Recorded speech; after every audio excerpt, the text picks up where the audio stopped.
Donc je voulais partager avec vous en fait une chanson qui a de l'importance dans le cadre de l'indépendance du Congo. Cette chanson s'appelle Indépendance Cha-Cha, qui est de Grand Calais avec son groupe Afro Jazz.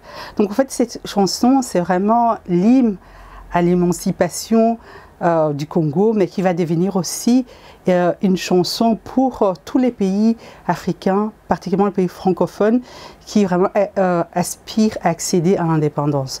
Pourquoi je vais partager avec vous cette chanson? Parce que en fait, il conditionne en fait les relations entre le Congo et la Belgique.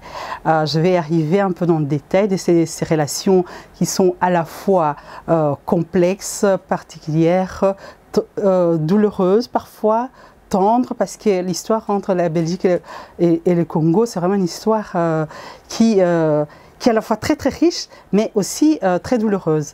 Donc pourquoi j'ai choisi cette chanson en fait?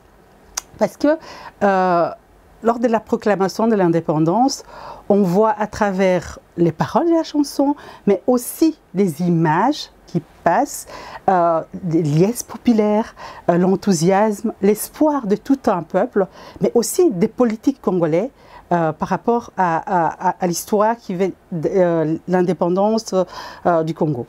Et donc, en fait, cette chanson va immortaliser ces moments-là. Et par la suite, en fait, il va conditionner aussi les relations entre le Congo et la Belgique.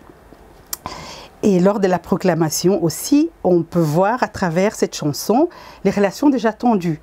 On assiste à un discours du roi Baudouin autoritaire, paternaliste, un discours qui valorise la colonisation, et de l'autre côté, Lumumba qui rappelle qu'est-ce qu'était la colonisation? Un système de domination, non seulement politique, mais aussi économique, culturel, social, mais aussi environnemental, parce que ça, on n'en parle pas souvent. La connaissance de l'histoire coloniale.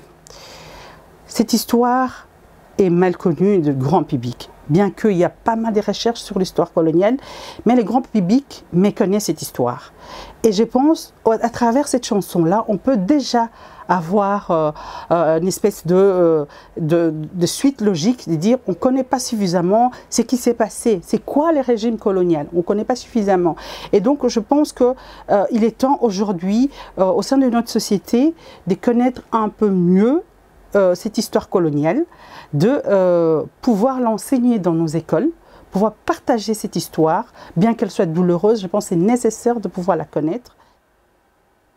La question des discriminations. Il y a plusieurs études qui ont démontré que les discriminations et les racismes que les Noirs subissent ici en Belgique fait référence à l'histoire coloniale. Les stéréotypes qu'on véhiculait pendant la colonisation se retrouvent dans des discriminations qui vivent les Noirs aujourd'hui ici en Belgique. Je pense qu'il faut agir. Si on connaît mieux cette histoire, on va pouvoir déconstruire les stéréotypes et pouvoir peut-être mieux lutter contre les discriminations. Alors, la question, je pense, qui mérite un débat. Donc, ce n'est pas déboulonner pour déboulonner, mais je pense qu'il y a un débat essentiel à mener.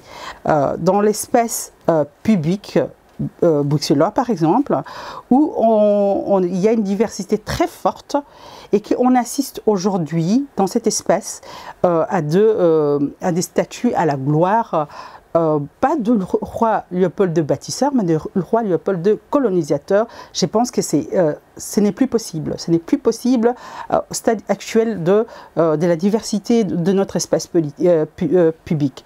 Parce que, en fait, décider de mettre ces statues, que ce soit trône ou un peu partout ailleurs, c'est une décision politique. C'est vraiment une décision éminemment politique. Donc aujourd'hui, on peut aussi s'accaparer de ces débats et de pouvoir réfléchir, est-ce qu'il faut déboulonner ou pas, ou contextualiser ces statues. Alors l'exemple qu'on voit aussi, c'est les statues de Léopold II qui se trouvent à trône majestueux, les statues, et à côté, en face, on voit une toute petite place consacrée à Lumumba.